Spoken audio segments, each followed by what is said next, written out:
베이사이드 장로교회 순모임 교재. 저자 이종식 목사. 제105과 여호와여 속히 나를 도우소서. 시편 70편 1절에서 5절 말씀입니다. 표제 다윗의 시로 기념식에서 인도자를 따라 부르는 노래. 하나님이여 나를 건지소서. 여호와여 속히 나를 도우소서. 나의 영혼을 찾는 자들이 수치와 모한을 당하게 하시며 나의 상함을 기뻐하는 자들이 뒤로 물러가 수모를 당하게 하소서. 아하 하는 자들이 자기 수치로 말미암아 뒤로 물러가게 하소서. 주를 찾는 모든 자들이 주로 말미암아 기뻐하고 즐거워하게 하시며 주의 구원을 사랑하는 자들이 항상 말하기를 하나님은 이대하시다 하게 하소서. 나는 가난하고 궁핍하오니 하나님이여 속히 내게 임하소서. 주는 나의 도움이시요 나를 건지시는 이시오니 여호와여 지체하지 마소서. 아멘. 오늘 본문에서 시편 기자는 어려운 상황에서 어떤 기도를 올리고 있습니까? 그것이 당신에게 주는 교훈은 무엇이라고 생각하십니까? 오늘 본문이 속한 시편 70편은 시편 40편 13절에서 17절의 말씀이 사람들에 의하여 재구성된 것이라고 합니다. 그 내용이 너무나 흡사하기 때문입니다. 단지 다른 것은 하나님으로 부른 단어와 여호와라고 부른 단어의 숫자만 다르다고 성경학자들은 말합니다. 그러므로 오늘 시편 70편은 시편 40편의 배경과 내용이 같은 것으로 생각하는 것은 당연하다고 생각합니다. 오늘 본문을 보면 그 구성이 세 가지로 되어 있습니다. 첫째 부분은 탄식이고, 두 번째 부분은 간구이고, 세 번째 부분은 간구를 통한 하나님이 이루실 것을 믿는 믿음의 표현입니다. 탄식적인 내용을 보면 5절에서 나는 가난하고 궁핍하다고 말하고 있습니다. 가난하다는 것은 가진 것이 없이 쫓기는 모습을 말하는 것이고 궁핍하다는 것은 먹을 것이 없을 정도로 핍절한 것을 말하고 있습니다.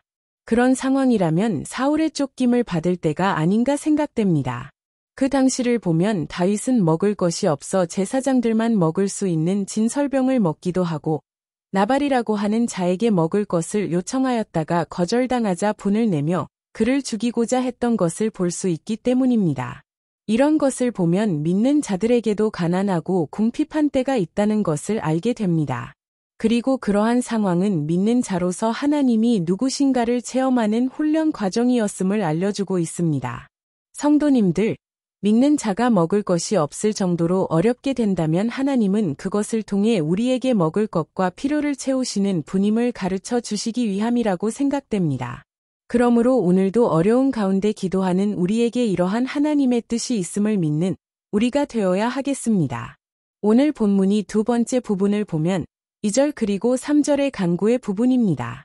그런데 이 간구의 내용을 보면 약간 저주가 섞인 간구를 하는 것을 보게 됩니다. 나의 영혼을 찾는 자들이 수치와 모한을 당하게 하시며 나의 상함을 기뻐하는 자들이 뒤로 물러가 수모를 당하게 하소서. 아하 하는 자들이 자기 수치로 말미암아 뒤로 물러가게 하소서. 우리는 이러한 저주성의 기도를 다윗이 쓴 시편에서 자주 발견합니다. 그리고 이런 기도를 하는 그를 볼 때에 처음엔 놀라움을 갖게 됩니다. 그러나 시편을 묵상할수록 깨닫게 되는 것은 하나님은 우리가 우리의 마음을 하나님 앞에서 그대로 표현하는 것을 기뻐하신다는 것입니다. 물론 우리는 언제나 기뻐하고 감사하며 살아야 한다고 배웠습니다. 그런데 시편을 보면 그렇지 않아서 놀라워할 때가 있습니다. 불평과 원망 그리고 저주까지 기도로 올리고 있기 때문입니다. 무슨 일일까요? 물론 우리는 불평과 저주를 사람들 앞에서 하면 안 됩니다. 그렇게 되면 그것은 하나님을 인정하지 않는 행동입니다. 사람 앞에서는 언제나 우리는 하나님을 실수 없는 분으로 인정하여야 합니다. 그러므로 사람 앞에서 하는 불평, 원망, 저주는 좋은 것이 아닙니다. 하나님이 기뻐하시지 않습니다. 그러나 하나님 앞에서는 다릅니다. 우리는 적어도 하나님 앞에서는 우리가 이해하지 못하는 것을 말할 수 있어야 합니다. 그리고 우리의 현재 심정을 그대로 표현할 수 있어야 합니다. 그것은 하나님을 한 분뿐이신 하나님으로 인정하는 모습이 될 수 있습니다. 그래서 하나님은 그것을 믿음의 행위로 보십니다. 하나님이 지금 내가 갖고 있는 불평과 원망 그리고 저주에 대하여 답을 주실 수 있다는 믿음입니다. 그 증거는 다윗은 그런 기도를 드릴 때마다 항상 하나님의 답을 듣고는 감사와 찬양으로 기도를 마치고 있기 때문입니다. 그러므로 우리는 하나님 앞에서는 솔직하게 우리의 마음을 표현하는 것이 좋습니다. 물론 옆 사람은 듣지 못하도록 하고요. 오늘 이 시간 우리가 갖고 있는 모든 의문과 문제를 내려놓고 하나님께 묻도록 하면 좋겠습니다. 그래서 하나님이 그 답을 가르쳐주는 귀한 시간이 되기를 주님의 이름으로 축원합니다.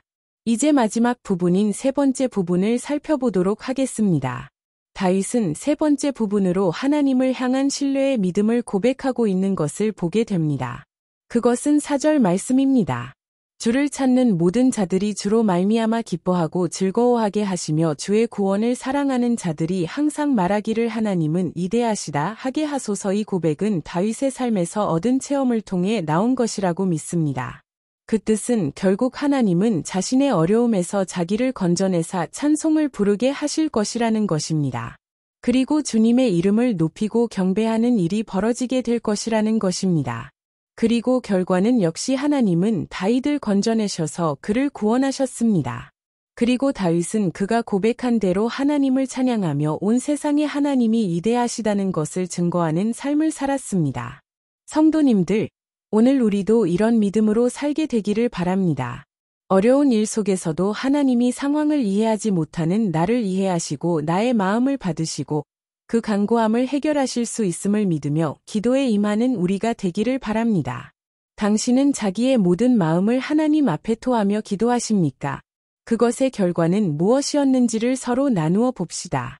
오늘의 말씀을 통하여 새롭게 느낀 점과 결단하는 바를 서로 나누어 봅시다.